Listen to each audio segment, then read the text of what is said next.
Denay, j'ai 37 ans et j'ai un trouble dissociatif de l'identité avec 17 personnalités, dont 8 interagissent avec l'extérieur et 4 peuvent survenir dans le milieu professionnel.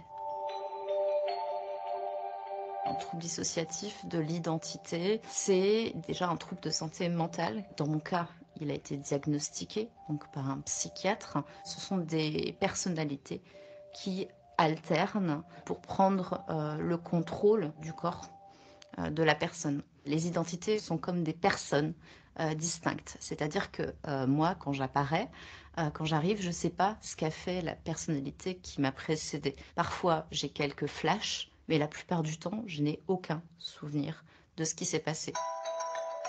Dans le contexte professionnel, on est 4 à intervenir. Elsa, Alexia, Diedi avec un E, donc c'est moi, et Didi. Chacune de mes personnalités est autonome, a des envies, des passions, des hobbies et une certaine forme d'intelligence. En fait, on n'a pas le même quotient intellectuel. On est dans un système d'apprentissage collectif. Donc, plus une altère va se former sur un sujet, plus elle va partager l'information et ça va se multiplier de manière exponentielle. Mon système est quand même très intelligent dans la mesure où il va placer la bonne personnalité sur la tâche en fait sur laquelle elle va être la plus compétente. Donc c'est comme si j'avais une espèce d'équipe de 4 personnes dans la tête qui permet de faire face aux différentes situations.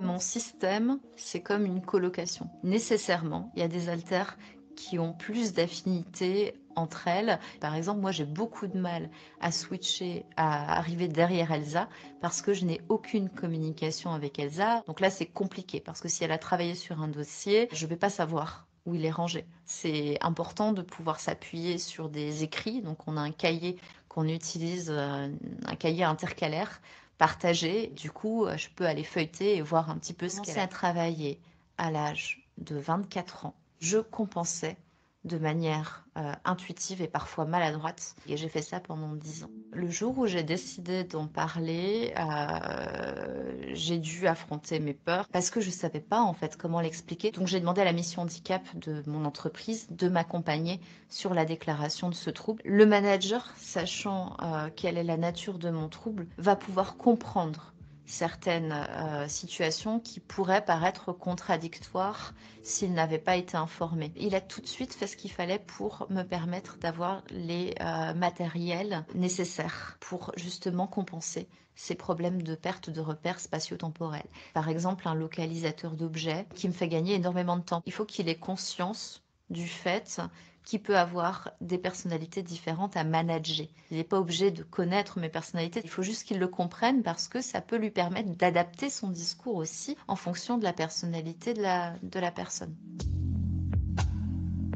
Moi, ce que j'ai envie de dire, c'est qu'il faut s'accepter tel que l'on est. Et pour les personnes en situation de handicap, qu'ils soient visibles ou invisibles, il faut vraiment que ces personnes prennent conscience du fait qu'elles ne sont pas anormales, qu'elles ont une particularité qui peut apporter beaucoup de choses à partir du moment où elle est comprise et qu'elles sont aussi actrices et responsables de leur situation de handicap.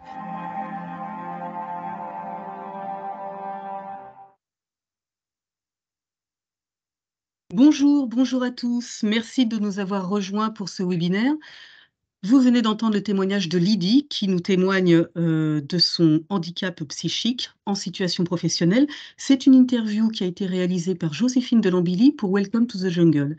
Précisons tout de suite que depuis cette interview, Lydie a évolué professionnellement. Elle est désormais écrivain, conseillère en écriture et en formation, sous le nom désormais de Serena Davis. Alors, vous l'avez entendu, 17 personnalités se côtoient en elle, ses colocataires, comme elle les appelle. C'est représentatif, d'une certaine façon, de ces personnes qui possèdent un handicap invisible et qu'on peut rencontrer parmi nos collègues, parmi nos salariés. L'inclusion professionnelle des personnes qui vivent avec un handicap psychique, c'est le sujet de ce deuxième numéro du webinaire Grand Témoin. Avant d'aller plus loin, je vais laisser la parole à Élodie Marchat, directeur de l'Institut 410, pour quelques mots sur ce webinaire. Élodie, je vous passe la parole. Merci Caroline. Bonjour à tous, bonjour à toutes. Je suis ravie de vous accueillir aujourd'hui, de nous rencontrer dans ce cadre. Nous sommes aujourd'hui 350 inscrits dans ce webinaire, deuxième d'une grande série que nous avons déjà lancée. Sur le particulier en mars dernier avec Caroline d'ailleurs qui animait sur l'autonomie. Donc je suis ravie effectivement de continuer cette série. Nous avons fait le choix avec les intervenants que je remercie particulièrement de nous réunir sur ce sujet central, comme Caroline le disait, du handicap psychique et de l'adaptation à l'emploi. Il s'agit effectivement de s'inscrire dans la foulée aussi de la semaine dernière, semaine européenne pour l'emploi des personnes handicapées. Donc, c'était une semaine très importante que nous avons aussi menée au niveau de l'Institut. On a été très actifs et c'était important aussi de pouvoir continuer cette série. Il s'agit donc de valoriser l'action des organismes de sécurité sociale et en particulier en matière de prise en charge des personnes souffrant de ces troubles, d'accompagner les managers et les salariés, on va pouvoir en parler aussi plus longuement, en accueillant effectivement les personnes en situation de handicap. Nous avons donc à distance ou avec nous sur le plateau, et je les remercie, des grands témoins représentatifs des problématiques rencontrées par les personnes visibles ou invisibles. Effectivement, c'est très important, ces handicaps visibles ou invisibles. Les spécificités, effectivement, de la sécurité sociale dans la prise en charge, avec donc des collègues qui vont intervenir aussi sur cette problématique, en complément de l'action du secteur associatif. Et d'ailleurs, je suis avec Michel Girard, qui est ancien président, je remercie, national de l'UNAFAM et ancien effectivement président de la délégation des Hauts-de-Seine, qui accompagne Roselyne Touroud, que vous verrez tout à l'heure, et Caroline vous la présentera aussi, et je la remercie aussi, et je remercie tous nos participants à ce webinaire. Caroline, à vous. Merci beaucoup. Merci Élodie, merci à Michel d'être présent parmi nous, même si c'est en off. Donc effectivement, 3 grands témoins pour parler de l'inclusion professionnelle des personnes qui vivent avec un trouble psychique, des difficultés, mais aussi des appuis sur lesquels elles peuvent donc s'appuyer pour pouvoir concilier leur vie professionnelle avec ce qu'elles vivent par ailleurs dans leur vie psychique. Avant d'aller plus loin, quelques règles sur ce webinaire. Vous avez vu que vos micros et vos caméras sont désactivés. Pour poser vos questions, vous disposez d'une option questions-réponses. Vous pouvez donc les poser via cette option et notre collègue Céline, que je remercie, sera notre modératrice, prendra vos questions et le relaiera à nos grands témoins, qui pourront ensuite vous répondre durant 2 temps d'échange que nous avons aménagés avec vous. Avant de vous présenter nos grands témoins, un petit sondage. Pourquoi? Parce que c'est quand même important de recueillir vos représentations à vous sur ce qu'est le handicap psychique. Et avant cela, avant même de lancer un sondage, on va parler de ChatGPT parce que c'est important d'avoir quand même le regard de l'intelligence artificielle. Alors, quand on demande à ChatGPT ce que c'est que l'inclusion professionnelle des personnes en situation de handicap psychique, que nous répond-il? Qu'est-ce que l'inclusion professionnelle des personnes en situation de handicap psychique? De quoi nous parle-t-il? De quoi nous parle-t-elle, cette intelligence artificielle? Elle nous parle de difficultés qui sont liées à la santé mentale. Elle nous parle de la nécessité de favoriser l'intégration des personnes qui vivent avec un trouble psychique, la nécessité également de sensibiliser les collaborateurs, les équipes, les managers, les employeurs et d'adapter aussi le poste de travail en fonction des spécificités du trouble que vit la personne. Et puis, bien sûr, pouvoir proposer à la personne en situation de handicap psychique un soutien psychologique et social. Voilà à grands traits ce qu'une intelligence artificielle nous dit de l'inclusion professionnelle des personnes qui vivent avec un trouble psychique. Alors, c'est l'heure du sondage. Et vous, chères intelligences humaines, qu'est-ce que vous en pensez? 5 questions. La première, et vous répondez par oui ou par non. La première question, une personne sur 5 est touchée chaque année par un trouble psychique. Qu'en pensez-vous? Oui ou non? Une personne sur 5 est touchée chaque année par un trouble psychique. Prenez quelques secondes pour répondre.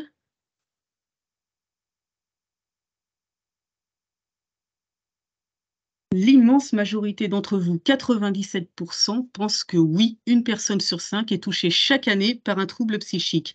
Eh bien, la majorité a raison, puisque ce sont les données qui sont issues des assises de la santé mentale et de la psychiatrie qui se sont tenues en septembre 2021. Bravo.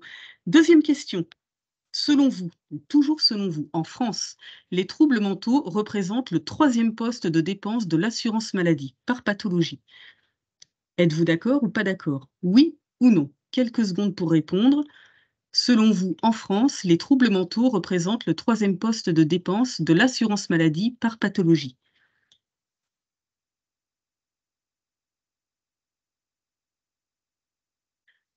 C'est un petit peu plus serré. Les résultats sont à 64%. Vous êtes d'accord avec cette affirmation?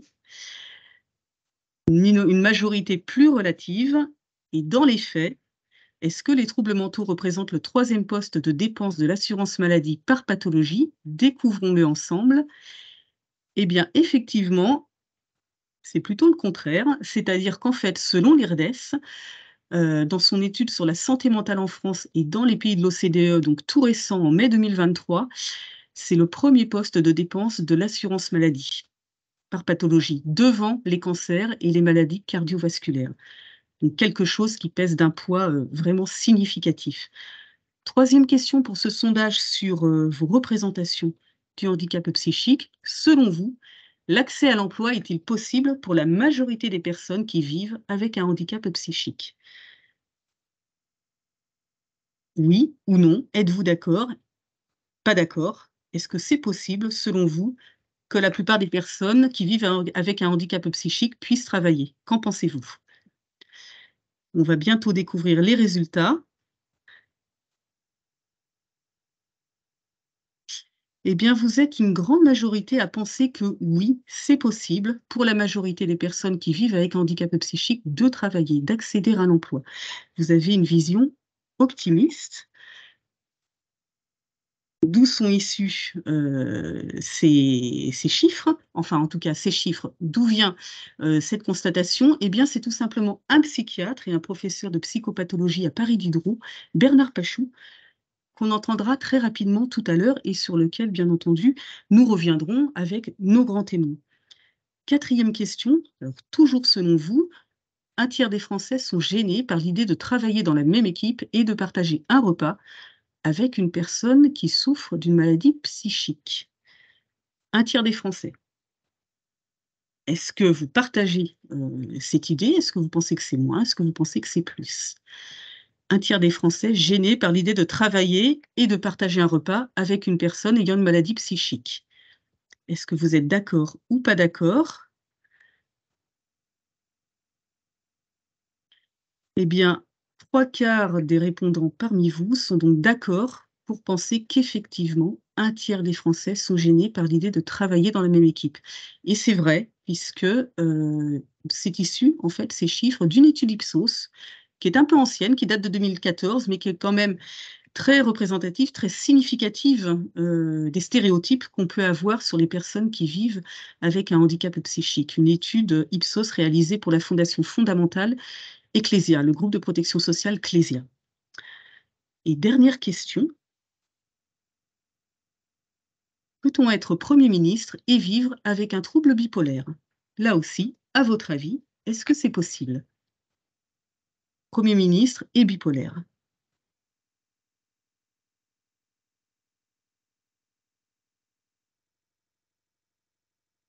Là aussi, à une écrasante majorité, 84% de oui parmi vous. Et nous avons un exemple prestigieux, Winston Churchill, bipolaire, alors qu'il était Premier ministre en Grande-Bretagne. Voilà, donc ça, c'est issu d'un jeu développé par un cabinet de conseil spécialisé sur le handicap, Good to Know. Et c'est un jeu qui vise à sensibiliser en fait les salariés et les managers sur l'inclusion professionnelle des personnes en situation de handicap. Ce jeu s'appelle Talent et Handicap.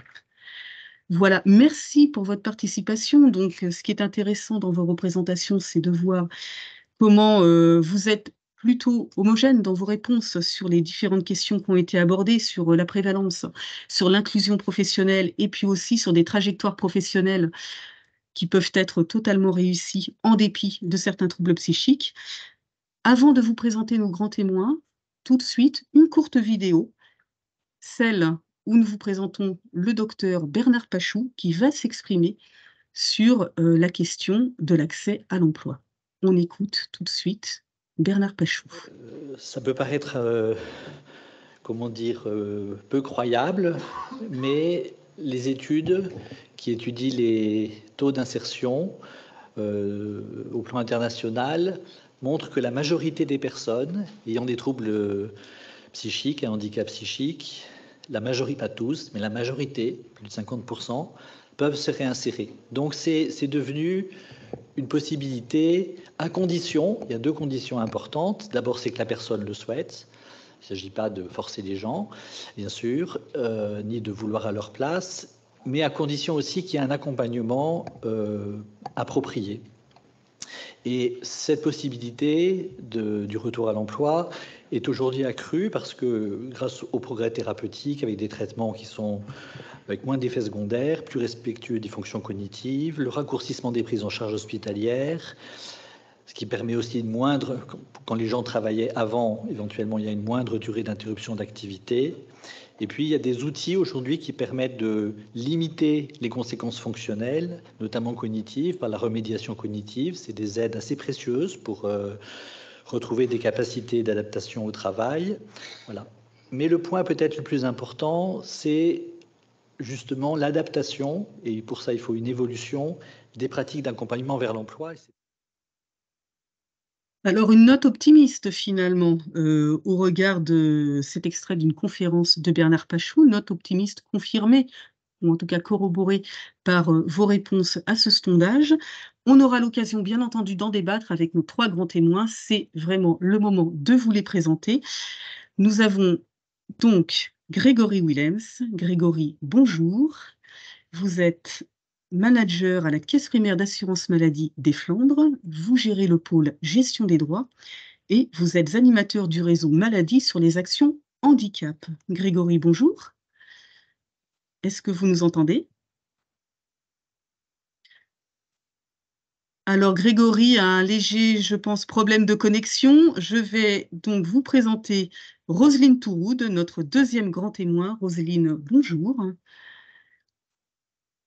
Vous êtes référente nationale pour l'accès aux droits des personnes handicapées psychiques et leurs familles au sein de l'UNAFAM.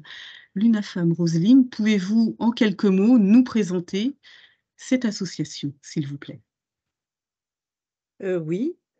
Donc, l'UNAFAM, c'est l'Union nationale des familles et amis de personnes malades et ou handicapées psychiques. Nous avons fêté nos 60 ans, là, cette année. Donc, c'est une association, c'est une très, très importante qui assure plusieurs missions. La première étant l'accueil, l'entraide, le soutien, la formation des familles.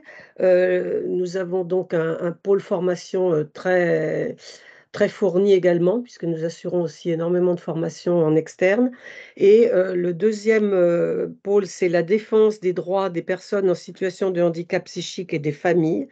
Et notre fil rouge pour cette défense des droits et nos plaidoyers, c'est la mise en œuvre de la Convention internationale relative aux droits des personnes handicapées que la France a ratifiée en 2010. Merci Roselyne pour ces quelques mots sur l'UNAFAM. On y reviendra bien entendu tout à l'heure. Je passe maintenant la parole à Marjorie Lejoin. Marjorie, bonjour. Bonjour. Bonjour Marjorie, merci d'être avec nous. Vous êtes pour votre part à l'UGCAM des Hauts-de-France et plus précisément au Centre lillois de réadaptation professionnelle. Et précisément, vous êtes la coordinatrice d'un dispositif qui s'appelle DIPSY, un dispositif d'inclusion professionnelle des personnes qui vivent avec un handicap psychique. En quelques mots, Marjorie, pouvez-vous nous présenter votre UGCAM et votre centre de réadaptation professionnelle? Oui, bonjour à tout le monde. Donc, l'UGCAM, c'est l'Union Gestion des établissements des caisses d'assurance maladie. Donc, voilà, qui regroupe autant des EHPAD, des DITEP, des centres de réadaptation professionnelle, des ESRP, ESPO. Voilà, donc on a autant la partie médicale que la partie médico-sociale Et moi, je travaille donc au sein du dispositif DIPSY, dispositif d'inclusion professionnelle pour personnes en situation de handicap présentant des troubles psychiques, au sein du centre lillois de réadaptation professionnelle, qui est un centre de réadaptation accueillant toute personne en situation de handicap, avec un service d'orientation qui va être là pour définir un parcours d'inclusion professionnelle, un parcours d'orientation professionnelle, et un service formation pour travailler la reconversion professionnelle par un diplôme d'État. Et nous avons aussi un pôle Merci. inclusion qui accompagne les stagiaires dans la recherche de stage et après, pourquoi pas, sur la recherche d'emploi. Merci Marjorie pour ces quelques mots qui permettent de mieux situer c'est qu'est votre structure. Nous aurons également 2 autres invités qui n'interviendront pas en direct, mais en différé, via 2 vidéos. Simona Burgio de Simone, qui travaille à l'UCANS, l'Union des caisses nationales de sécurité sociale, et elle pilote la mission handicap nationale du régime général. Vous aurez l'occasion tout à l'heure d'en savoir un petit peu plus sur les missions de cette structure. Et nous aurons également, toujours en différé, Bertrand Picard, de la Caisse nationale d'assurance maladie. Il dirige plus précisément la mission nationale handicap et proches aidants. Et également, vous aurez l'occasion d'en savoir un petit peu plus sur les missions de la structure qu'il dirige. Vous connaissez maintenant nos 3 grands témoins, donc Grégory va pouvoir se connecter tout à l'heure. J'en profite pour passer un message à mes collègues à l'acte technique, de façon à ce que vous puissiez activer sa caméra et son micro pour qu'ils puissent nous rejoindre complètement. On va démarrer maintenant dans le vif du sujet, donc Marjorie et Roselyne dans un premier temps, le temps que Grégory nous rejoigne. On a vu au travers des différentes données clés issues du sondage, 1 Français sur 5 touché chaque année par un trouble psychique. C'est le premier poste de dépense de l'assurance maladie. Une inclusion professionnelle possible, mais entravée par des préjugés qui semblent assez ancrés, malgré un exemple prestigieux de réussite professionnelle. Alors maintenant, c'est à vous. Que vous inspirent ces chiffres? Déjà en termes de prévalence, est-ce que vous êtes d'accord avec ces chiffres? Est-ce qu'ils ont évolué dernièrement, en particulier avec la crise sanitaire? Marjorie, peut-être? Alors moi, oui, voilà, en effet, les chiffres ont quand même évolué avec la crise sanitaire. C'est les échanges qu'on avait déjà pu avoir. L'OMS parle quand même d'une personne sur 3 qui peut être touchée par un trouble psychique, en fait, par an. Donc, voilà. Mais en effet, l'inclusion professionnelle, moi, je dis que c'est possible. Tout à fait, c'est tout à fait possible parce que, en adaptant les choses, en prenant en compte la personne dans sa globalité, avec son trouble psychique, en sortant d'une stigmatisation, de préjugés, de se dire « oui, c'est possible », je pense qu'en effet, une inclusion est tout à fait possible. Roselyne, qu'en pensez-vous avec votre regard UNAFAM, que ce soit en termes d'emprévalence, Oui, que ce soit en oui. termes d'accès à l'emploi? C'est vrai que le docteur Bernard Pachou fait état de données qui peuvent sembler contre-intuitives, même si la plupart des participants à ce webinaire, finalement, semblent se ranger à son avis. Alors, pour votre part, qu'en pensez-vous? Il faut bien écouter ce qu'a dit le docteur Pachou. Il a dit 50% environ des personnes pourraient accéder à l'emploi sous certaines conditions. Ce n'est pas la même chose que la réalité des chiffres et du véritable accès à l'emploi. Les conditions d'accès à l'emploi que le docteur Pachou a nommées là, c'est l'accès à des soins de réhabilitation et à des accompagnements spécialisés. Bien entendu, il y a aussi toute la question de l'adaptation de l'environnement. Or, en France aujourd'hui, l'accès à ces soins de réhabilitation, à ces accompagnements spécialisés est très peu répandu. Donc, il y a des inégalités territoriales extrêmement importantes qui font qu'en réalité, moi, je vais vous donner effectivement les chiffres de l'UNAFAM, hein, puisque nous faisons un baromètre chaque année et nous interrogeons les milliers de personnes directement concernées. Et le baromètre de 2023 nous indique qu'aujourd'hui, environ 20% des personnes vivant avec un trouble psychique sont en emploi. Parmi elles, 15% sont en milieu ordinaire et 5% en milieu protégé en ESAT, soit un taux d'emploi de moitié de celui de l'ensemble des personnes concernées. Mais un chiffre aussi très intéressant, c'est que 77% des répondants disent qu'ils ont déjà travaillé dans leur vie, mais qu'ils ne travaillent plus du fait justement de la carence des accompagnements et de l'inadaptation des environnements. Donc les entraves sont multiples. À souligner sur ce sujet également des chiffres qu'il n'y a pas de données statistiques en France concernant le handicap. Non, donc nous faisons par rapport à des enquêtes, comme le docteur Pachou d'ailleurs, ou par rapport à des recherches. Donc il y a... Est-ce à dire, Roselyne, Voilà. pardonnez-moi de vous Oui. interrompre, qu'il y a encore des débats très forts entre experts sur l'accès à l'emploi, sur Bah, les possibilités de s'insérer, de bénéficier d'une inclusion professionnelle réussie, continue, durable? mais le débat ne porte pas là. Bien entendu, les personnes qui le peuvent et qui le souhaitent et qui ont les accompagnements et un environnement adapté pourront accéder à l'emploi, évidemment. Et le tout n'est pas seulement d'y accéder, mais c'est de s'y maintenir. Maintenant, parmi les personnes qui vivent avec des troubles psychiques que l'on appelle sévères et persistants, hein, je ne parle pas ici des troubles mentaux fréquents, eh bien, effectivement, il y en a un certain nombre qui ne pourront pas travailler et qui ne pourront jamais travailler. C'est une réalité. Nous la connaissons bien et aujourd'hui, malheureusement, nous sommes soumis à une espèce de pression, notamment mise par les pouvoirs publics, qui voudrait faire croire que toutes les personnes en situation de handicap sont à mesure d'accéder à un emploi. Donc ça, c'est redoutable. Alors après, effectivement, il faut tout faire pour que celles et ceux qui peuvent accéder à un emploi, qui en ont la volonté, les possibilités, les capacités, aient accès à tous les soins, les accompagnements et l'adaptation des environnements qui permettront effectivement cette insertion professionnelle. L'accès aux soins, effectivement, et aux droits, c'est quelque chose de fondamental, effectivement. On va y revenir tout à l'heure. Mais avant d'aller plus loin, de quoi parle-t-on au juste? Marjorie, est-ce que vous pouvez nous dresser un rapide portrait, finalement, de ce dont on parle, handicap psychique, trouble psychique? Qu'est-ce que c'est, de façon un petit peu plus précise? Tout à fait. Déjà, je vais commencer pour faire une différence entre une déficience intellectuelle et la maladie psychique, pour qu'on puisse savoir de quoi on parle. Une déficience intellectuelle, n'est pas une maladie, mais un état. Elle ne peut pas être soignée ni guérie. Une personne ayant une déficience intellectuelle n'est pas malade ni souffrante, pardon, elle se manifeste toujours avant l'âge de 18 ans. Donc la déficience intellectuelle, ce n'est pas une maladie psychique.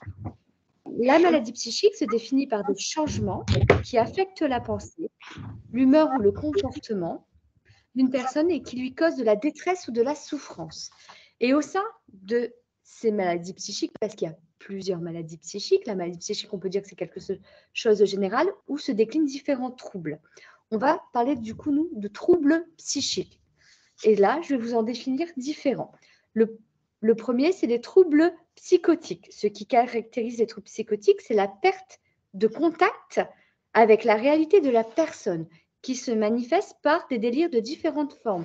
Des hallucinations auditives, donc la personne entend des choses, mais ces choses ne sont pas vraies. Mais pour elle, elles sont totalement vraies, les voix sont bien présentes. Des hallucinations visuelles, des bouffées délirantes, etc. Ce sont des idées irrationnelles et de fausses perceptions. Sauf qu'il faut savoir que pour la personne qui vit de ce trouble, pour elle, elles sont totalement réelles.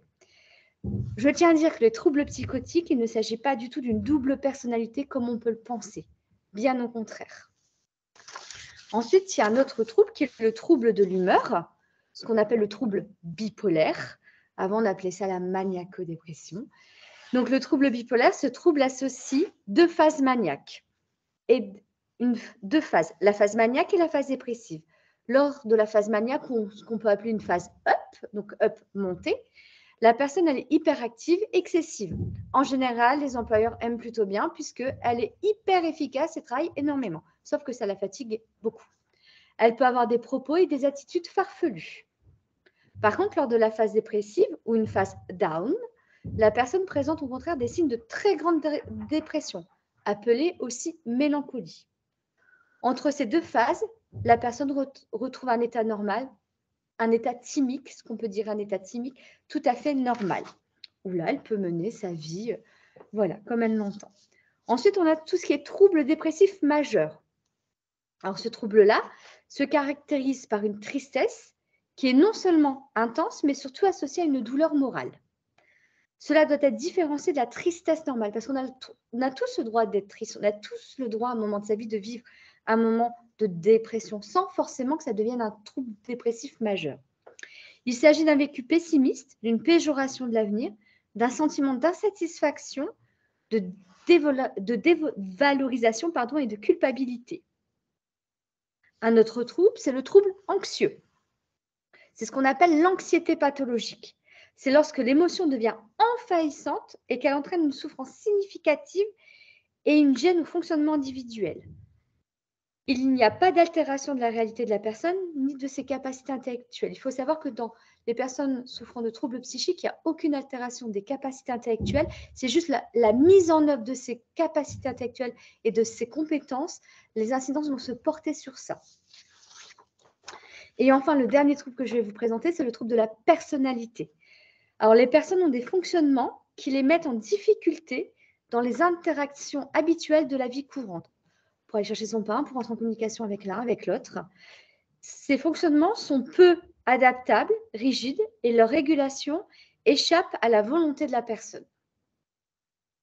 Merci Voilà, Marjorie. Alors effectivement, on a un beau nuage de mots qui s'affiche et qui reprend l'essentiel de vos propos. On a une rapide typologie, alors qui est un premier niveau de vulgarisation. Bien entendu, les situations sont certainement beaucoup plus complexes, mais ce qu'on a bien retenu, effectivement, c'est la différence entre un trouble psychique et puis la déficience intellectuelle avec différents symptômes, différentes manifestations.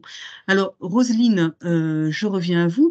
Est-ce que vous pourriez nous dire de façon un petit peu plus précise comment se manifestent en fait, quels sont les déterminants finalement des symptômes et des manifestations? Est-ce que vous pourriez nous en dire un petit peu plus? Oui, moi je vais vous parler des déterminants du handicap. Je ne vais pas vous parler des symptômes des différents troubles psychiques. Parce que effectivement, ces troubles psychiques peuvent avoir des retentissements dans la vie quotidienne des personnes, notamment certaines, ce qu'on appelle, si l'on veut respecter les termes, les altérations des fonctions mentales, c'est-à-dire des dysfonctionnements du cerveau, et en particulier tout ce qui va concerner les capacités cognitives, ce qui sont les capacités que nous, on met en œuvre au quotidien pour pouvoir être attentif, mémoriser, nous organiser, apprendre des choses, pour pouvoir prendre des initiatives, persévérer dans une action, agir, pour pouvoir également communiquer avec autrui et nous inscrire dans la vie de la cité. Donc, quand ces capacités-là sont altérées, quand il y a des problèmes, eh bien, effectivement, on parle des retentissements, puisque cela va entraîner des difficultés pour les personnes à réaliser les activités de la vie quotidienne. Ça va entraîner des modifications du comportement, de la perception, du jugement, de la relation avec le monde et avec les autres. Et quand ces difficultés-là, ces retentissements dans la manière de fonctionner dans la vie viennent interagir avec un environnement qui va les multiplier et qui va faire obstacle finalement à la participation à la vie sociale de la personne, eh bien c'est là qu'on parle de situation de handicap. Donc si vous voulez, quand on parle de handicap et par exemple de situation de handicap psychique, eh bien la situation de handicap psychique, c'est en réalité la conséquence sociale en termes de restriction de participation à la vie en société que vivent les personnes du fait des retentissements de leurs troubles psychiques en interaction avec un environnement qui fait obstacle et qui multiplie les barrières. Donc Alors, ça, ce qu'il est très important de retenir, effectivement, c'est Voilà. qu'en fait, ça vient peut-être moins de la personne, ou en tout cas pas que, mais c'est l'interaction entre la Voilà. personne, ce dont elle souffre, et puis son environnement qui n'est pas toujours adapté pour que la personne puisse évoluer de façon aisée dans ce qui l'entoure finalement. Est-ce que, Roselyne, je reviens toujours à vous, est-ce que il y a un cadre juridique en France ou à l'international qui permet à ces personnes finalement de mieux s'y retrouver, de mieux être prises en compte? Bah, bien sûr, oui, heureusement. Enfin, il y a un cadre juridique en France qui est la loi du 11 février 2005, loi qui a défini le handicap, justement, comme étant les limitations d'activité, les restrictions de participation à la vie en société. et surtout qui a créé les maisons départementales des personnes handicapées et qui sont les guichets uniques donc d'accès au droit à compensation. Parce que justement, ce droit à compensation est très important. La compensation, ce sont les aides de toute la nature que la personne doit pouvoir recevoir. C'est au titre de la solidarité nationale, justement, pour compenser les conséquences de son handicap. C'est la définition qui est donnée dans la loi. Donc, effectivement, ce cadre juridique existe. Les droits existent également. Les ouvertures de droits se font par la MDPH au titre de la compensation. Ce que l'on peut dire cependant, c'est que cet accès au droit pour de nombreuses personnes handicapées psychiques n'est pas facile. La mise en œuvre effective de l'accès au droit en compensation en France n'est pas effective pour la grande majorité des personnes handicapées psychiques. Donc il y a un énorme retard, on le verra peut-être ultérieurement, et ça justement c'est une entrave supplémentaire à la participation à la vie en société, notamment à l'accès à l'insertion professionnelle. Et ça se double évidemment. Alors, juste si vous le permettez, le second cadre qui est très important, c'est celui de la Convention internationale relative aux droits des personnes handicapées que la France a ratifiée en 2010. Merci Roselyne. Marjorie, quelques mots pour conclure sur votre présentation. Vous, dans le cadre du Centre lillois de réadaptation professionnelle, est-ce que, en plus de tous les éléments qu'on a abordés avec vous et avec Roselyne, est-ce qu'il y a un autre cadre, est-ce qu'il y a des éléments théoriques, des références théoriques sur lesquelles vous vous appuyez, en quelques mots? Oui, tout à fait. Nous, on s'appuie sur le modèle, ce qu'on appelle le modèle MDH-PPH, donc le modèle de développement humain et de processus de production du handicap, qui est donc un modèle qui vient de nos amis québécois. En fait, c'est à travers de ce modèle-là qu'on a pu définir ce que c'était la situation de handicap. Donc, qu'est-ce que la situation de handicap? Donc là, vous avez, voilà, ça va bien vous expliquer, c'est bien schématisé. Donc, oui, ça reprend quelque part, ça illustre ce que Roselyne vient de dire aussi, et ça l'illustre de façon très visuelle, effectivement. Donc, ce modèle MDH-PPH dit la situation de handicap résulte de l'interaction entre l'individu et son environnement. On voit bien qu'une personne donc c'est l'individu, avec son environnement, il y a des interactions qui amènent à des habitudes de vie. Et donc, une personne sera en situation de handicap lorsqu'elle sera confrontée à des situations qui la mettront en incapacité d'agir ou qui limiteront ses activités, qu'elles soient sociales, culturelles, formatives ou professionnelles. Voilà. Et cette interaction entre, ce qu'on peut dire, la déficience, les inaptitudes et l'environnement sera appelée situation de handicap. Donc, on voit bien que nous, on part du principe qu'on ne repose pas, ce modèle permet de ne pas reposer toute la faute sur la personne, mais bien, c'est bien une interaction entre ce qu'est la personne avec ses capacités, ses incapacités, ce que nous, on appelle ses aptitudes, avec son environnement, chez lui, environnement personnel, environnement professionnel, et ensuite les interactions, les habitudes de vie. Qu'est-ce qui va faire comment il va pouvoir aller travailler, comment il peut se rendre au travail, au travail, sur son lieu de travail, qu'est-ce qu'il aurait besoin comme adaptation pour éviter justement cette situation de handicap. Donc, ça montre bien qu'il faut une adaptation et de l'environnement et de la personne et des habitudes de vie afin que ça fonctionne et afin de réduire la situation de handicap. Et ce modèle permet de dire qu'en fait, toute personne, même sans reconnaissance qu'a été travaillée handicapée, peut se retrouver à un moment terme en situation de handicap. Alors, une interaction effectivement entre une personne et son environnement. Voilà, vous avez parlé bien entendu de l'accès aux soins. Tout à fait. Merci Marjorie pour ces précisions sur le cadre théorique qui est très important aussi en complément du cadre juridique que nous a présenté Roselyne. Alors effectivement, cette interaction entre une personne et un environnement peut produire des situations de handicap psychique pour ce qui nous intéresse aujourd'hui. Alors, comment agir en fait auprès de l'environnement, sur l'environnement des personnes pour qu'elles puissent finalement s'inclure du mieux possible, tout simplement dans le monde. Grégory, merci de nous avoir rejoints. Je m'adresse à vous maintenant. Vous êtes en caisse primaire, la caisse primaire d'assurance maladie des Flandres, qui est aussi la caisse d'appui nationale sur le champ du handicap. En quelques mots, pouvez-vous nous présenter votre organisme et ses spécificités sur le champ du handicap? Bonjour à tous. Donc notre organisme, j'appartiens à la caisse primaire d'assurance maladie des Flandres, donc dans le nord de la France. Notre spécificité, c'est d'avoir été reconnu au niveau national pour les actions qu'on pouvait mener auprès de ce public ou surtout aussi sur notre capacité à adapter notre offre auprès de ce public.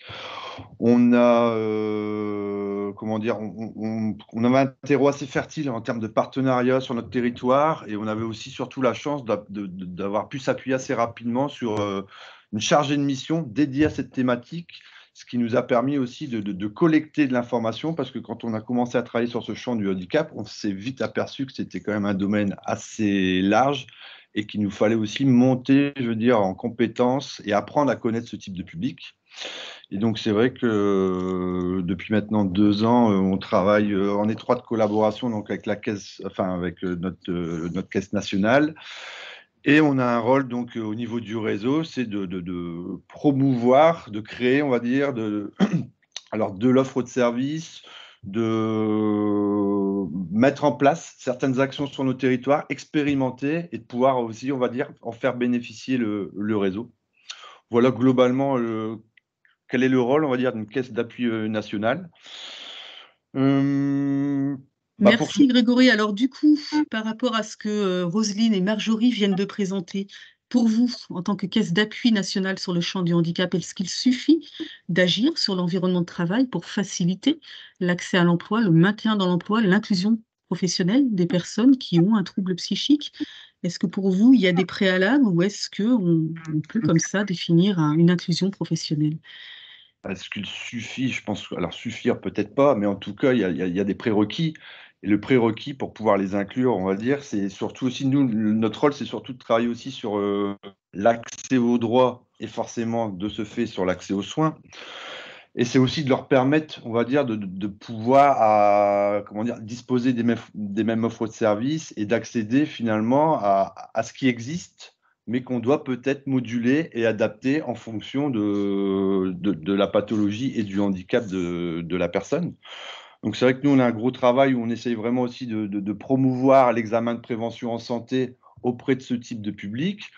On a la chance, alors sur notre territoire, mais je veux dire au niveau du territoire national, voilà, on travaille avec beaucoup de centres d'examen de santé qui arrivent à moduler ce type d'examen pour des personnes en situation de handicap. Et notre gros travail, surtout à ce jour, c'est de travailler sur l'acculturation de nos collaborateurs pour être en capacité, on va dire aussi, d'accompagner au mieux et d'avoir la posture adaptée par rapport à cette population qui, comme je vous le disais, doit bénéficier de la même offre de service, sauf qu'il faut qu'on adapte notre discours, qu'on adapte peut-être nos écrits, qu'on adapte un certain nombre de choses. Et c'est là où il y a un gros travail d'acculturation de nos collaborateurs ou d'adaptation aussi de nos canaux de contact. Alors, du coup, si on vous comprend bien, Grégory, tout ce qui est accès aux droits, c'est accès aux prestations pour maintenir les ressources, pour garantir des ressources à la personne. Et l'accès aux soins, ce n'est pas simplement avoir accès à un médecin traitant ou un médecin spécialiste, c'est aussi pouvoir faire en sorte que ces médecins, finalement, soient formés pour accueillir ces patients et puis que les collaborateurs de l'assurance maladie qui reçoivent ces personnes dans les accueils des caisses primaires, par exemple, soient également formés pour pouvoir les accueillir et les écouter dans de bonnes conditions. Pour vous, Grégory, ainsi que pour vous, Marjorie et Roselyne, quels sont les enjeux finalement qui se posent quand on parle d'accès aux droits, d'accès aux soins pour ces personnes qui souffrent d'un trouble psychique? Et quels sont les enjeux aussi qui se posent pour envisager à moyen long terme une inclusion professionnelle? Alors moi, je sais qu'au niveau de notre dispositif, donc nous, on travaille vraiment le parcours d'inclusion professionnelle. Le prérequis, c'est que notre bénéficiaire, donc la personne en situation de handicap présentant des troubles psychiques, ait un suivi psychiatrique stable de minimum 6 mois. Pourquoi? Parce qu'en fait, on sait que c'est un trouble qui est fluctuant et le fait d'avoir un suivi psychiatrique aussi présent permet de mettre aussi des sécurités, car l'environnement de travail, ça amène quand même pas mal de stress, ça amène des angoisses, ça amène du changement. Donc, on peut s'appuyer sur le secteur de soins et la personne peut s'appuyer sur le secteur de soins. Donc, en effet, toute la partie santé est très importante et limite primordiale, puisque nous, on part du principe, en tout cas, nous, d'IPSI, que d'un trouble psychique, on peut s'en rétablir. On ne pourra pas en guérir, mais on pourra s'en rétablir. Donc, il y a forcément des moments de fluctuation. Et sur ces moments de fluctuation, c'est aux soins à prendre le relais. Et nous, on sera là pour reprendre au moment où la personne sera plus stabilisée et sera à nouveau prête pour repartir au niveau de l'environnement de travail. Pour vous, Roselyne, quel est votre regard? Oui, bien sûr, je suis tout à fait d'accord avec ce que vient de dire Marjorie. La question de l'accès aux soins est primordiale. Je dis bien de l'accès et de la continuité des soins. Et ce n'est pas uniquement les soins psychiques, c'est aussi les soins somatiques, parce qu'il y a aussi les problématiques somatiques. Comme l'a dit le docteur Pachou tout à l'heure, il y a des soins spécifiques également, qui sont les soins qu'on appelle de réhabilitation psychosociale, notamment la remédiation cognitive, l'éducation thérapeutique, etc. Mais l'enjeu aujourd'hui, évidemment, c'est bien de pouvoir garantir aux personnes concernées un accès et une continuité des soins. Alors, Marjorie habite sur un secteur où cette continuité des soins est assurée, mais ça n'est pas le cas partout, malheureusement.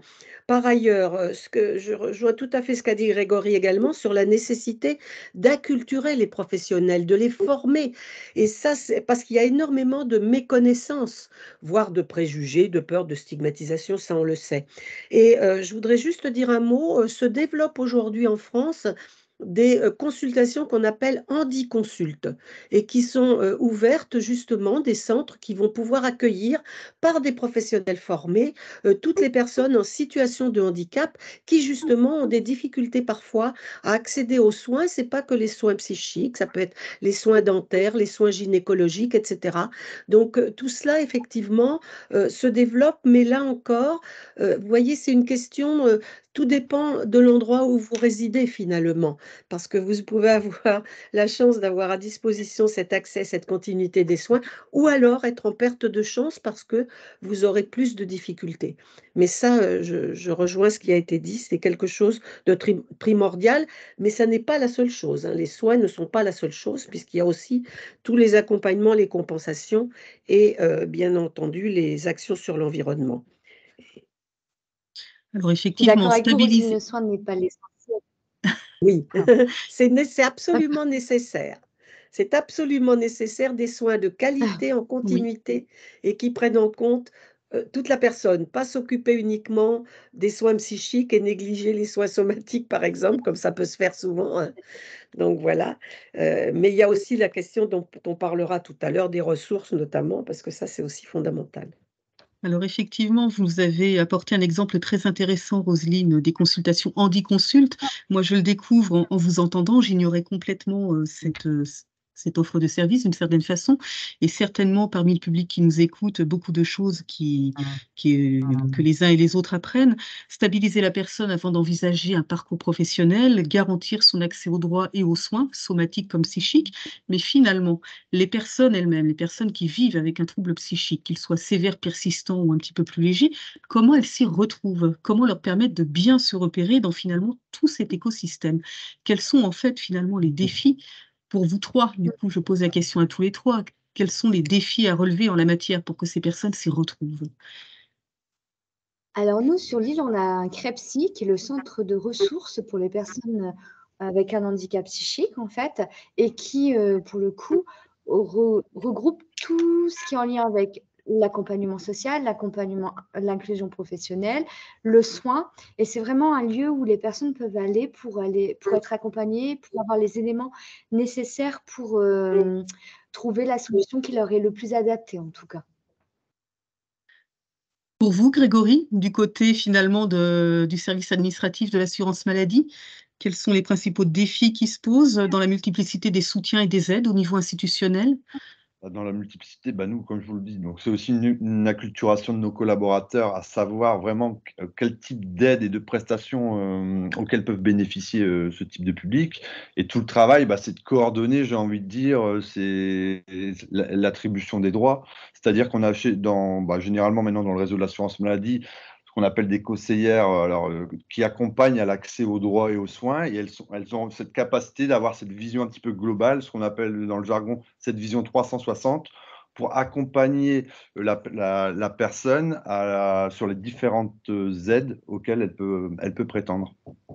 Et c'est là tout l'enjeu. Donc après, nous, l'enjeu, c'est de pouvoir les repérer et on est dans cette notion voilà, d'aller vers, c'est-à-dire que c'est à nous, grâce à notre réseau partenarial ou en communiquant sur nos offres de services, de pouvoir être en mesure de les accompagner sur l'acquisition de leurs droits et des prestations auxquelles elles doivent, dont elles peuvent disposer. Tout l'enjeu est là.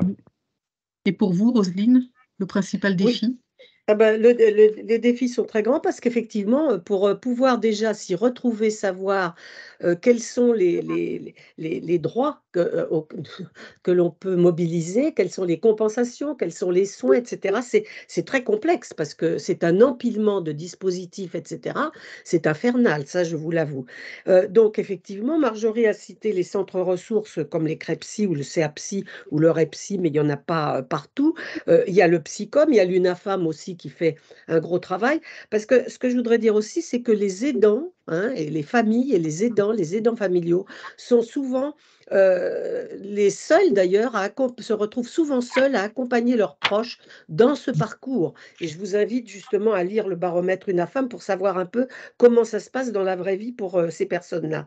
Alors, je voudrais insister aussi sur le rôle très important des travailleurs sociaux. Les assistantes sociales jouent un rôle vraiment important. Et pour, par exemple, les personnes qui vont être suivies, qui ont la chance d'avoir un bon suivi en secteur public de psychiatrie, par exemple, eh bien, elles pourront être accompagnées par les assistantes sociales. Même pour l'assurance maladie, c'est la même chose. Il faut impérativement que l'on puisse avoir, en quelque sorte, même des référents, j'ai envie de dire, hein, qui pourraient accompagner les personnes tout au long de leur parcours, les orienter, les aider, parce que c'est un vrai labyrinthe, c'est un empilement dans lequel le commun des mortels ne peut pas se retrouver. Je veux dire, Alors c'est justement, difficile. transition toute trouvée, Roselyne, je reviens vers vous, Grégory. Est-ce que vous pouvez nous présenter, mais très rapidement, et bien entendu pas de façon exhaustive, mais quels sont les principaux acteurs des couvertures sociales finalement dont peuvent bénéficier les personnes qui souffrent d'un trouble psychique en matière d'accès aux droits, pour leur garantir finalement des ressources? Est-ce que vous pouvez nous en parler un petit peu? Oui, bon, les aides les plus connues, donc c'est vrai qu'il y en a une qui sont versées déjà par la MDPH, hein, comme le disait tout à l'heure Roselyne. Donc on a la prestation de compensation du handicap, qui est vraiment une aide pour améliorer dans le quotidien de la personne. Après, on a l'aide qui est versée par la CAF, qui est la plus connue, c'est l'allocation adulte handicapé, plus connue sous le nom de la AAH. Après, au niveau assurance maladie, il y a la pension d'invalidité. Donc, pension d'invalidité pour laquelle il y a 3 catégories. Et on sait que, bon, généralement, quand on est de catégorie 1, je ne vais pas rentrer dans la technicité, mais on peut être encore en capacité d'exercer une activité rémunérée. Donc, c'est assez intéressant. Et la médecine du travail, bien évidemment, hein, avec laquelle on essaye de travailler aussi de concert par rapport à cette typologie de public. Mais moi, je voulais rebondir sur les propos de Roselyne. C'est vrai que justement, au niveau du réseau et de l'assurance maladie, on essaye vraiment de travailler et que nos collaborateurs, en tout cas certains de nos collaborateurs, parce qu'on ne peut pas forcément former l'ensemble de nos collaborateurs, mais ils aient cette capacité à bien connaître les aides et surtout cette capacité à accompagner et individualiser surtout l'accompagnement de cette population, de ces personnes, pour pouvoir vraiment les accompagner tout au long de leur parcours, aussi bien dans le droit que d'accès aux soins s'ils en avaient besoin. Et donc, je pense qu'on s'y retrouve finalement dans les propos, entre là où ils veulent aller et là où on veut aller. Vraiment, on sent vraiment qu'il y a une interactivité et en tout cas, on essaye tous de travailler dans le même sens. Ça, c'est Oui, déjà vous avez parlé de la vision 360 tout à l'heure, Grégory. Effectivement, c'est important, bien entendu, et on entend votre message de bien former les collaborateurs, notamment ceux qui sont en accueil, pour pouvoir renseigner au mieux ces personnes qui se présentent. Parce que finalement, l'enjeu, on parle de garantie d'accès aux ressources, mais quelque part, on pourrait poser la question autrement. Quel est le taux de non-recours, finalement, de non-recours aux prestations auxquelles ces personnes peuvent prétendre? Et parfois, elles ne savent même pas que ces prestations, sinon existent, du moins qu'elles peuvent y avoir droit. Est-ce qu'on a des éléments là-dessus que vous pourriez nous partager? Bon, on en a quelques-uns. Alors, non-recours sur les personnes en situation de handicap, peut-être pas précisément, enfin pas à mon niveau, mais pour avoir beaucoup travaillé sur le sujet il y a quelques années, on avait quand même un institut qui s'appelait l'Odenor, hein, qui était basé sur Grenoble et qui avait fait toute une étude sur le sujet. On était entre 25 et 30% de non-recours au droit pour l'ensemble de la population. Donc on peut Oui, partir du principe. l'Observatoire du non-recours, effectivement, l'Odenor, oui, de Grenoble, absolument. Et donc, c'est vrai que bon, le but, l'enjeu du non-recours, alors l'enjeu du non-recours, déjà, c'est que nous aussi, on joue notre rôle en tant qu'acteur de la protection sociale, hein. C'est vraiment permettre de faire connaître, de mieux connaître les droits auxquels peuvent prétendre ces populations. C'est aussi permettre de diminuer aussi les critères d'exclusion, parce que c'est ça aussi qui va leur permettre de s'intégrer plus facilement socialement. Je veux dire, ils ont des droits, ils ne les connaissent pas. Notre rôle, nous, en tant qu'organisme de protection sociale, c'est d'aller vers ces personnes et de leur dire, vous y avez droit. On va vous accompagner aussi sur la complétude des dossiers. Comme le disait Roselyne, c'est pas toujours simple. Et c'est un public qui a besoin vraiment d'un accompagnement individualisé et avec lequel il faut peut-être prendre un petit peu plus le temps. C'est pas grave, on prendra un petit peu plus le temps. C'est tout l'enjeu, effectivement, de l'accompagnement humain, pardon, et puis effectivement d'une certaine personnalisation de la relation. Ce que je vous propose, c'est que on découvre ensemble les questions ou les contributions du public. Je m'adresse donc à Céline, qui a un œil très attentif sur ce que le public peut dire. Céline, qu'est-ce que tu peux nous partager en matière de questions, de contributions? Alors, bonjour à tous. Donc, pour le moment, j'ai 3 grandes questions. Il y a déjà une première question sur le droit à la compensation. Il y a une question sur l'accompagnement managérial et une autre question qui tourne autour de l'obligation de soins. Donc, je vous propose de prendre déjà la première question qui était: pourquoi la difficulté de percevoir ces droits à la compensation? Est-ce par rapport aux démarches qui sont lourdes ou est-ce que la reconnaissance est difficile? Alors, je ne sais pas qui souhaite prendre la main sur cette Moi, réponse. je veux bien, si vous voulez. Eh bien, Roselyne, on vous laisse la main. Oui, alors, donc effectivement, la mise en œuvre effective du droit à compensation n'est pas, la mise en œuvre n'est pas effective pour un grand nombre de personnes. Donc, il y a plusieurs choses. Il peut y avoir, d'une part, des non-demandes et des non-recours par méconnaissance et également par les difficultés liées à la dématérialisation des démarches qui sont aujourd'hui la norme, avec la complexité en plus des démarches administratives. Mais en plus, il y a la question que la MDPH, c'est la MDPH qui ouvre les droits à compensation. Et ce n'est pas elle qui va liquider ces droits, elle ouvre ces droits. Mais les critères d'accès à ces droits peuvent être très restrictifs. Par exemple, Grégory a cité tout de suite l'allocation adulte handicapé. Il y a également l'AEH pour les enfants et ses compléments. Et il a cité également, il n'a pas cité, mais ça existe, le complément de ressources qui existe encore jusqu'en 2029. Sauf que pour pouvoir ouvrir ces droits, les critères sont très restrictifs.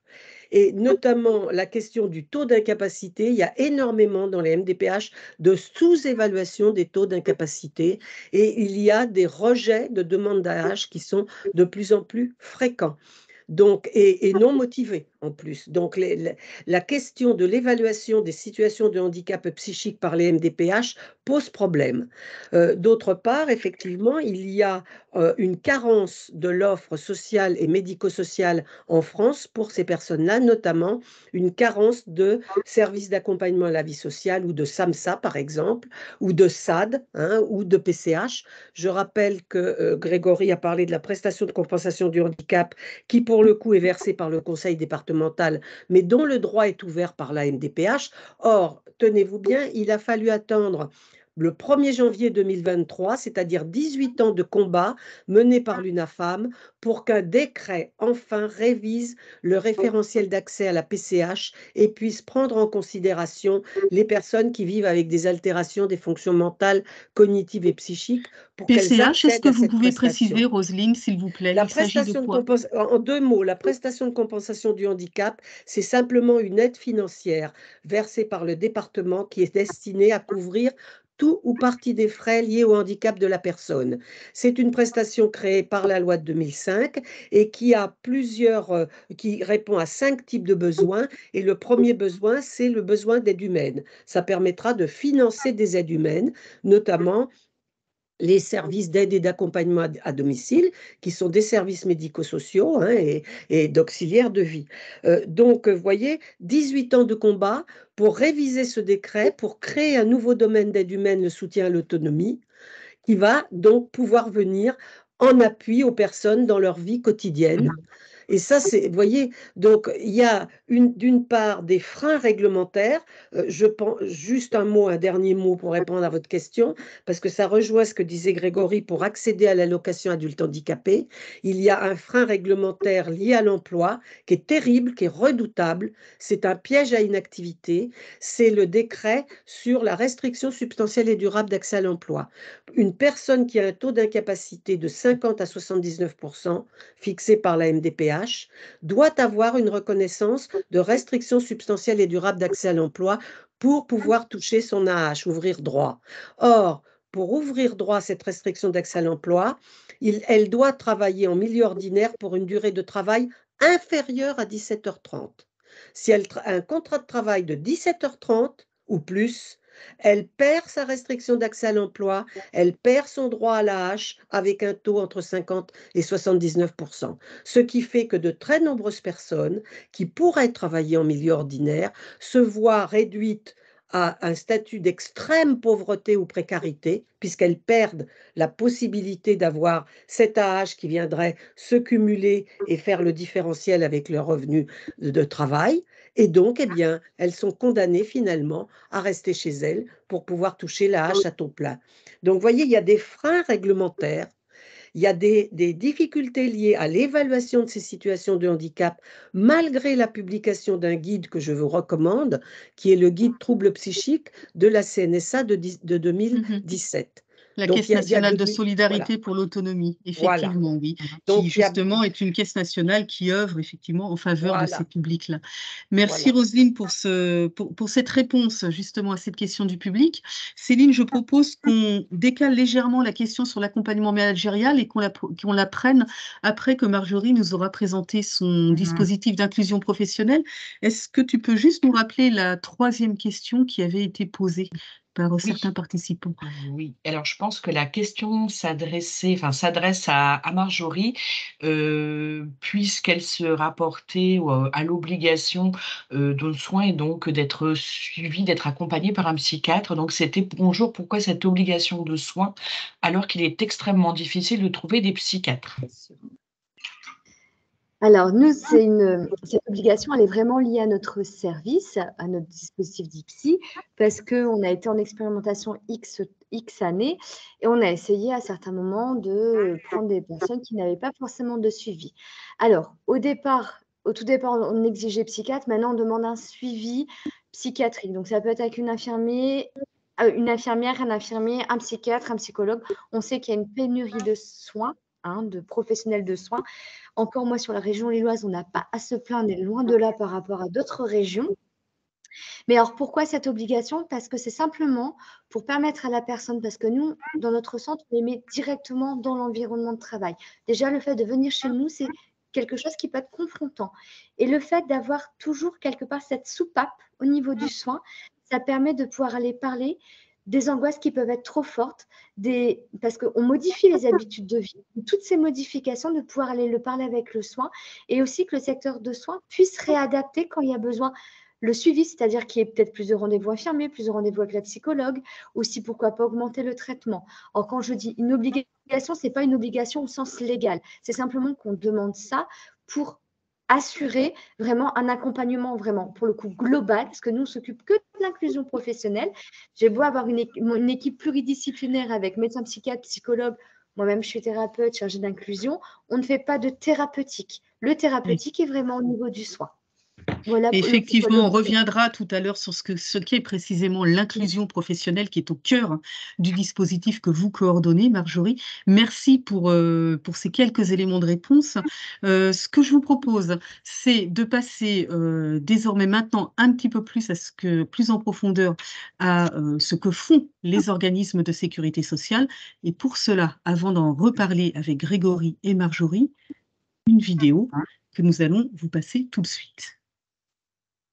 La mission nationale handicap, elle a été créée en 2019, en même temps que la DISAS, la direction de l'intervention sociale et de l'accompagnement aux soins. C'est une nouvelle direction de la CNAM et cela marque le changement de stratégie de l'assurance maladie en faveur d'un accompagnement et d'une guidance plus attentionnée au profit des publics fragiles, et ce, dans une logique à la fois de parcours et dans une démarche d'aller vers. Alors, ça correspond aussi au sein de la DISAS à la prise en charge d'autres populations dont on a eu la charge, c'est-à-dire et qui n'étaient pas des populations de salariés, comme les jeunes, les étudiants, les travailleurs indépendants, qui présentent aussi, comme les personnes vivant avec un handicap, des situations spécifiques et des vulnérabilités par rapport à l'accès aux droits, aux soins et à la santé. Et notre approche au sein de la DISAS pour toutes ces populations, c'est à la fois une approche transversale et thématique, par exemple le développement des partenariats, la prévention de la désinsertion professionnelle, la prise en compte des situations complexes comme la complémentaire santé solidaire ou l'aide médicale État, et puis une approche populationnelle, les proches aidants, les personnes vivant avec un handicap ou les travailleurs indépendants.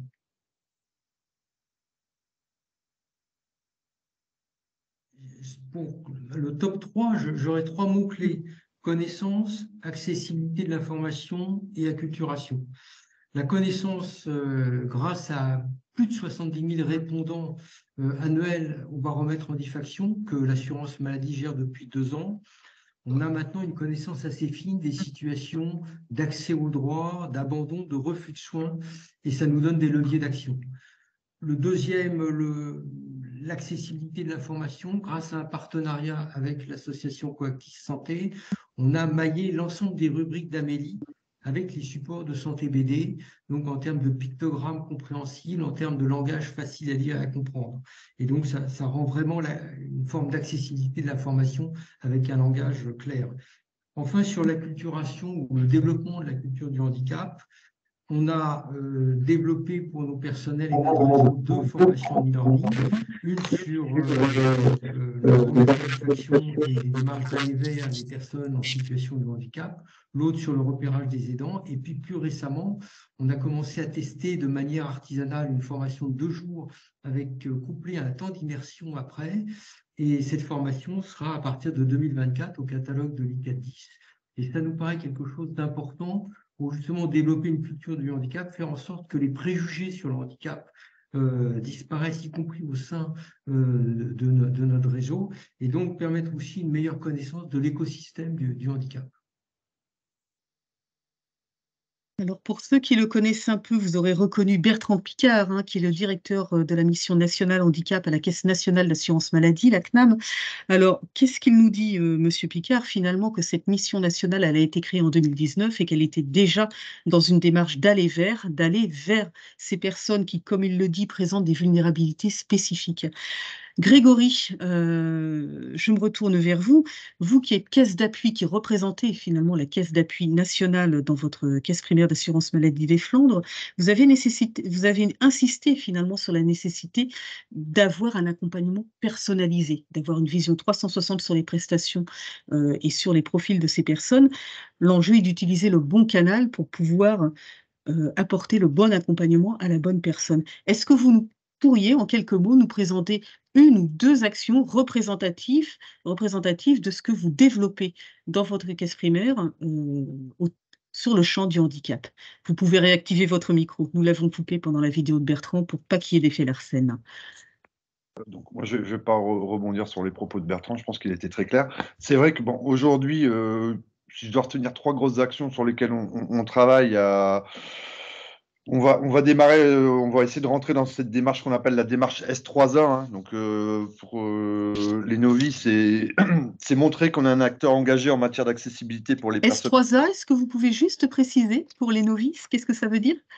Pictogramme, alors c'est une sorte de labellisation qui permettrait de reconnaître que notre structure est engagée en matière d'accessibilité pour les personnes en situation de handicap. Et les 3A, ça veut dire accueil, accompagnement et accessibilité.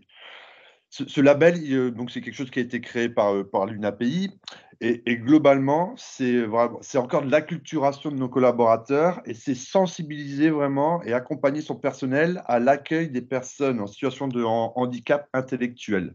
Donc ça, c'est déjà quelque chose qui a été fait sur une caisse du réseau, notamment du côté de Belfort. Donc là, on va le redéployer au sein de notre caisse et après, l'idée, ce serait de pouvoir le promouvoir auprès de l'ensemble des caisses du réseau. Donc ça, c'est quelque chose, j'ai envie de dire, qui est dans les tuyaux. Après, là, on est en train d'expérimenter aussi avec 8 caisses sur le réseau ce qu'on appelle un parcours proche aidant. Et là, je rebondis sur les propos qui ont été tenus par Roselyne hein, tout à l'heure. C'est vrai que les proches aidants, ils ont aussi tendance peut-être à s'oublier un petit peu en termes de santé. Donc là, maintenant, depuis, on va dire, un bon mois, on propose aux proches aidants de pouvoir de bénéficier, j'ai envie de dire, d'un examen de prévention en santé tout en permettant à leur aider de bénéficier d'une aide au relayage. Donc ça, c'est encore plusieurs acteurs qui doivent se coordonner parce qu'on travaille aussi avec des plateformes de répit.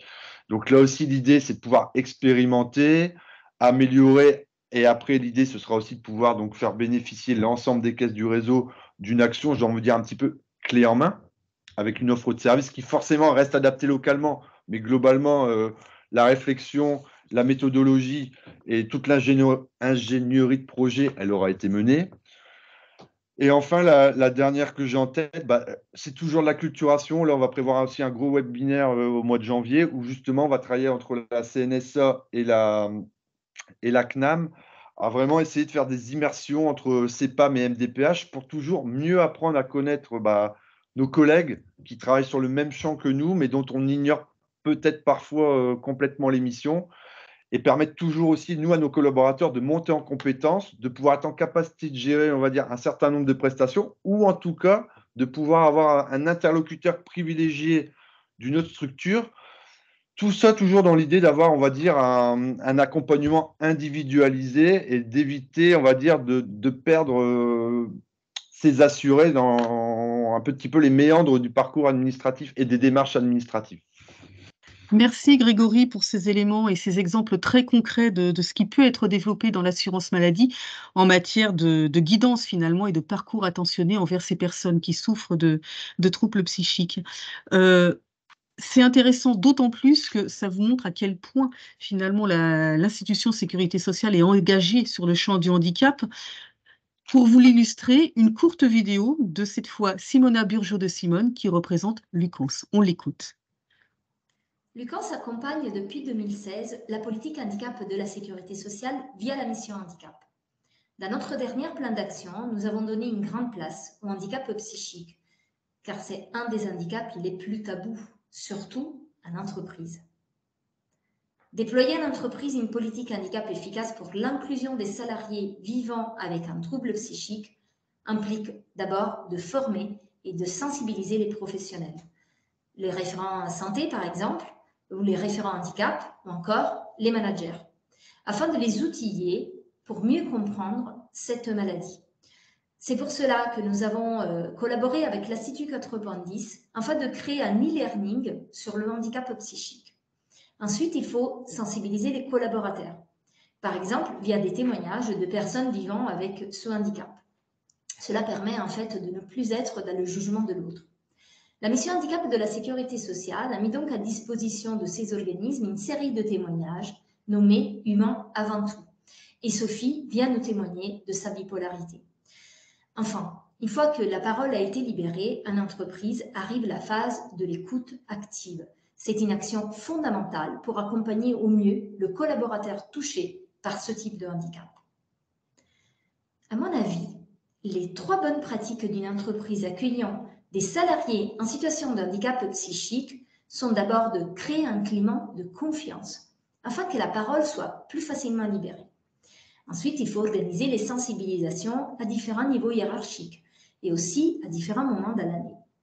Enfin, il faut s'appuyer sur des dispositifs existants, par exemple comme l'emploi accompagné, qui prévoit un soutien individuel et sur mesure pour les salariés, ainsi qu'un appui et un accompagnement de l'employeur pour intégrer et maintenir des personnes en situation de handicap psychique. Voilà, alors Simona, elle a dit beaucoup de choses. Elle a dit l'essentiel, l'importance de la sensibilisation afin de libérer la parole. Donc, ce sont déjà de premiers éléments de réponse à la question qu'on n'a pas encore relayée concernant l'accompagnement managérial. Mais ça vous montre aussi à quel point la sécurité sociale porte une attention toute particulière à l'inclusion professionnelle des personnes qui vivent avec un trouble psychique. Marjorie, je me retourne vers vous à nouveau. Dans ce cadre-là, vous représentez l'UGCAM, donc un réseau de l'assurance maladie qui est assez peu connu mais qui est essentiel. Pouvez-vous nous présenter finalement le dispositif d'inclusion professionnelle que vous coordonnez au Centre lillois de réadaptation professionnelle? Oui, tout à fait. Donc, je vais vous expliquer notre dispositif. Donc, c'est un dispositif qui s'appelle DIPSY. On affiche très clairement les bénéficiaires que nous accueillons. Donc, dispositif d'inclusion professionnelle pour personnes en situation de handicap présentant des troubles psychiques. Alors, notre finalité, parce que notre dispositif est constitué de 3 phases, notre finalité, c'est de vraiment favoriser l'inclusion professionnelle des personnes en situation de handicap présentant un trouble psychique. Alors, pour ce faire, on sait qu'il faut passer par des étapes. Et pour l'environnement de travail, alors, moi, je dis environnement de travail parce qu'on travaille avec tous les environnements de travail, ESAT, entreprise adaptée, milieu ordinaire de travail, chantier d'insertion. Donc, je préfère dire de manière générale l'environnement de travail. Pour ce faire, l'environnement de travail a besoin aussi d'étapes, et tout comme nos bénéficiaires. Donc, on a créé 3 phases. Une première phase qui est donc une observation, qui va vraiment être là pour évaluer si la personne avec son trouble psychique est prête ou pas pour aller travailler. Parce que j'ai oublié de préciser, nous, les bénéficiaires que nous accueillons peuvent être en arrêt maladie de leur entreprise et venir chez nous pour faire un état des lieux, pour faire un point. Donc des personnes déjà intégrées dans le monde du travail, en fait. Tout à fait. Nous, on a des personnes actuellement, sous ma deuxième phase, mon groupe de propsy, on a une personne qui est déjà intégrée dans son environnement de travail, mais ça fait 11 mois qu'il est en arrêt maladie. Donc là, on est en train de retravailler avec l'environnement de travail en nommant la situation de handicap dans l'environnement de travail, avec les managers. J'expliquerai, je donnerai des exemples très concrets après. Donc, observation 6 semaines. Deuxième phase, c'est la phase de préopsie qui est 12 semaines. Préopsie, vous pouvez expliciter ce que ça veut dire, préopsie, pour les novices? Alors, préopsie, ça dépend de la préorientation, on va dire, classique. Une préorientation qui est définie par le Code du travail. Mais nous, on a nommé ça la préopsie, préorientation psy pour les personnes en situation de handicap. Parce qu'une préorientation, on va dire, classique qu'on peut connaître dans le droit commun ou dans des ESPO comme les nôtres, c'est pour toute personne en situation de handicap qui va être là pour définir un projet. Nous, on ne définit pas de projet, on valide un environnement de travail avec des adaptations et on fait une expérience réussie pour nos bénéficiaires. Parce que clairement, souvent, quand ils arrivent chez nous, c'est très compliqué de repartir au travail. Donc, on les prépare à ça. Et une troisième phase que nous avons créée, qui est une alternance inclusive de 6 mois. Donc là, c'est une montée en compétence sur le poste de travail. Pourquoi on a créé cette phase-là? Cette phase-là a été créée car on s'est rendu compte, de par notre expérience, que les formations n'étaient pas adaptées aux personnes en situation de handicap présentant des troubles psychiques, car les process d'apprentissage ne sont pas les mêmes. Déjà, le temps de travail. Nous, on travaille que sur du temps partiel. Donc, le temps partiel, c'est du mi-temps jusqu'à ce que peut faire la personne. Alors, j'étais tout à fait d'accord avec Roselyne sur le fait, le cumul d'AH et d'emploi, qu'il ne faut pas dépasser 17h30. Alors, je sais qu'actuellement, le ministre du Travail est en train de travailler sur une réforme pour justement que les personnes puissent cumuler un plus grand temps de travail tout en ayant leur AH. Le but est de ne plus les cantonner à un mi-temps. Voilà, donc maintenant, il faut attendre le décret d'application. Il y a beaucoup de choses qui sont attendues, mais en tout cas, c'est un projet.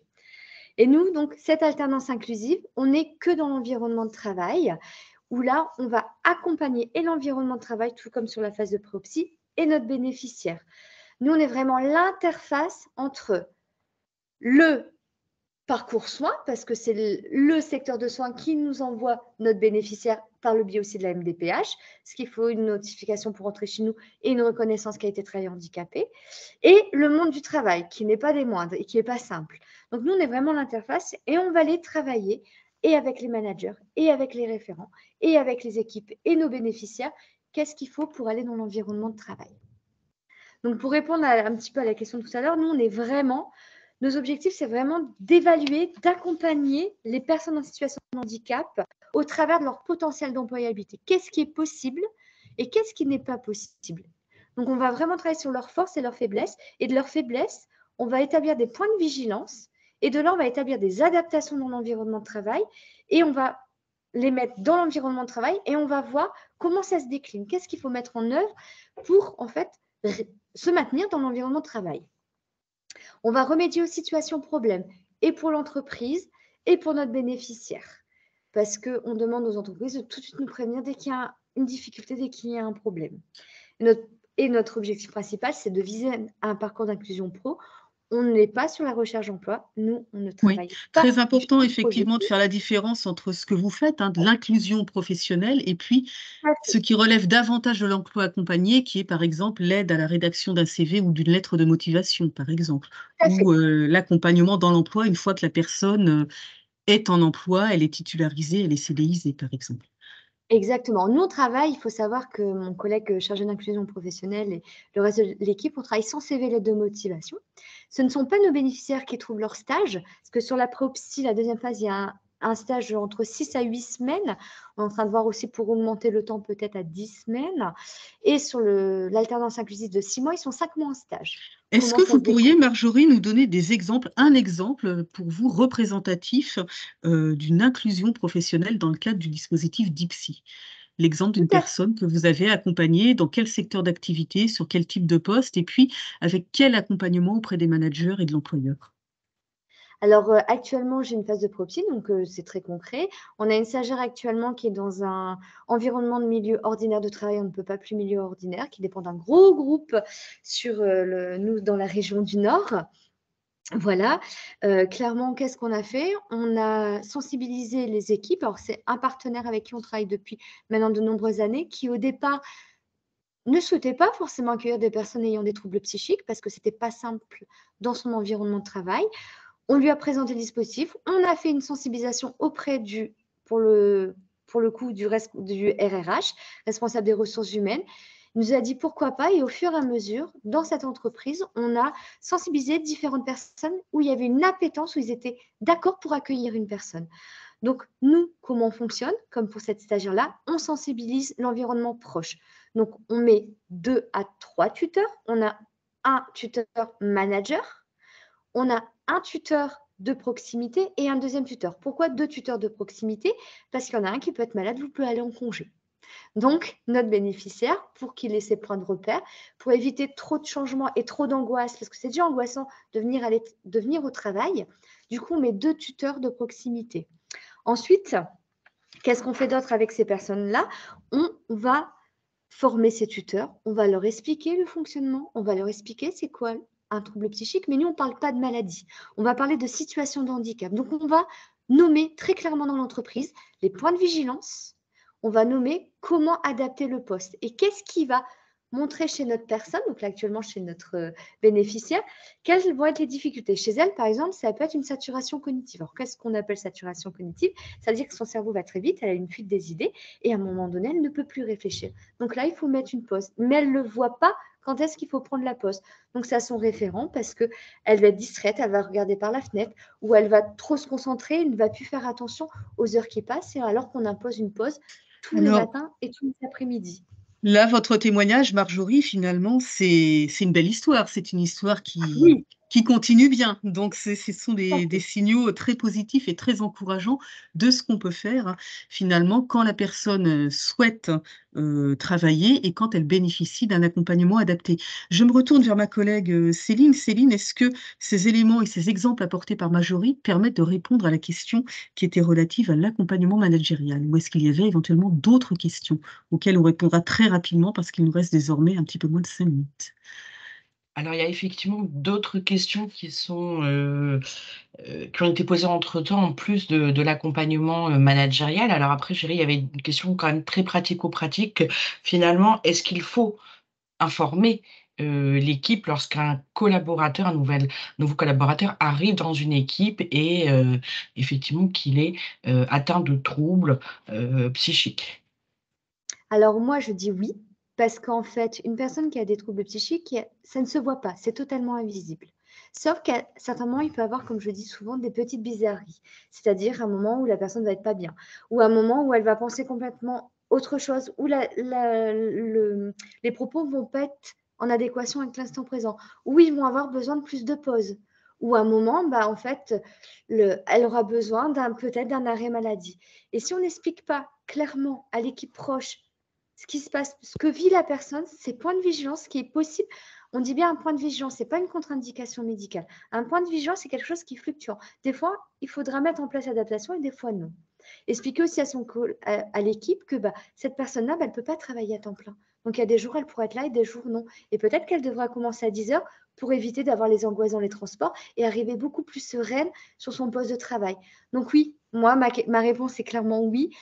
J'ai testé en sensibilisant pas l'équipe proche, et les personnes en fait se maintiennent pas dans l'emploi parce qu'il y a beaucoup de questions qui se posent. Et qui finalement, il y a trop de freins, trop d'obstacles qui se présentent à elles et elles sont finalement, elles décrochent et elles se découragent. Merci Marjorie. Est-ce qu'il y aurait une autre question, Céline? Alors oui, alors selon le temps qu'on a, je pense qu'on peut peut-être encore en prendre une, effectivement.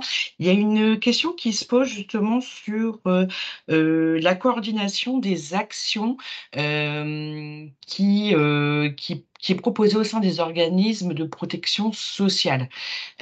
En gros, c'est voilà, est-ce qu'aujourd'hui il existe une espèce de guichet unique ou finalement est-ce que chaque organisme a son système d'accompagnement?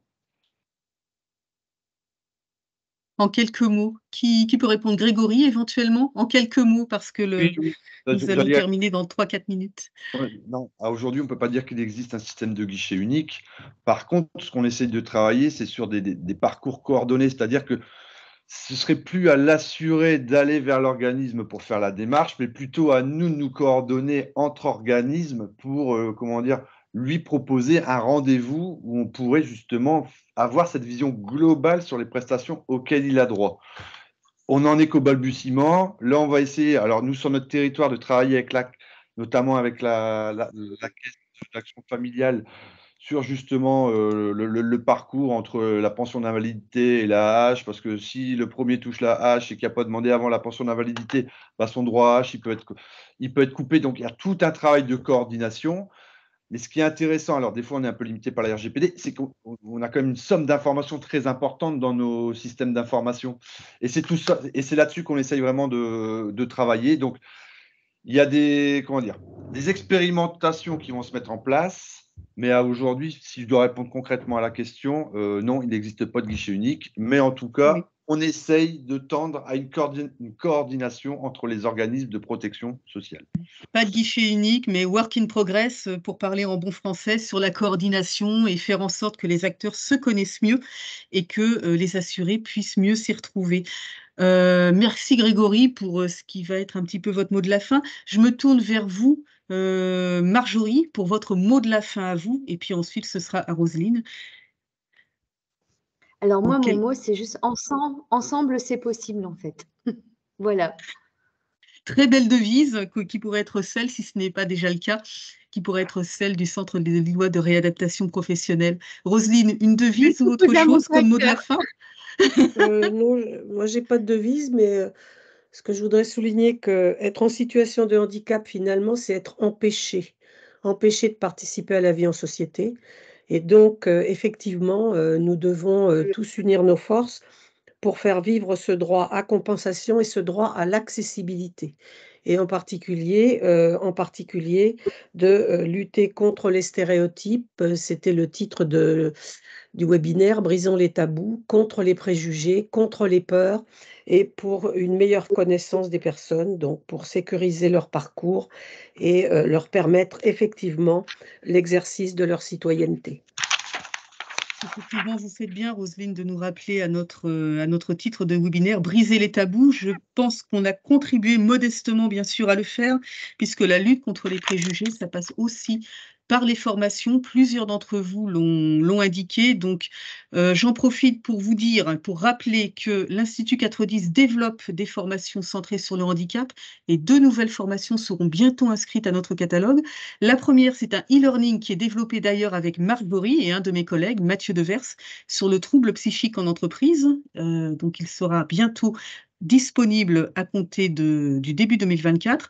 Également, une formation présentielle, cette fois-ci de 2 jours, pilotée par ma collègue Camille Roland, en lien avec Bertrand Picard et la Mission nationale du handicap. C'est une acculturation au handicap et à son écosystème, sans oublier bien sûr les autres formations à destination des managers, des référents handicap que nous proposons. Il va bientôt être temps de vous laisser. J'en profite pour inviter le public à répondre à notre questionnaire d'évaluation de ce webinaire et de nous proposer des suggestions pour de prochains événements. N'hésitez pas à nous donner vos idées. Le replay de ce webinaire-là vous sera bientôt proposé sur notre compte LinkedIn et sur le site de l'Institut 410. Le prochain webinaire, qui n'est pas un webinaire grand témoin, mais c'est un webinaire consacré au Flex Office, vous avez le visuel qui s'affiche. Il aura lieu le 12 décembre sur le Flex Office.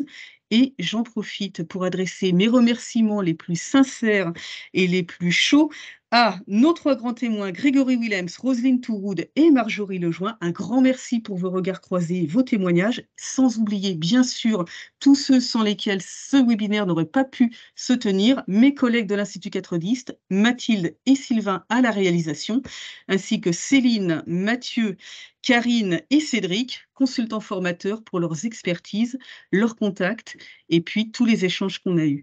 Un grand merci à tous et au plaisir de vous retrouver sur de prochains événements.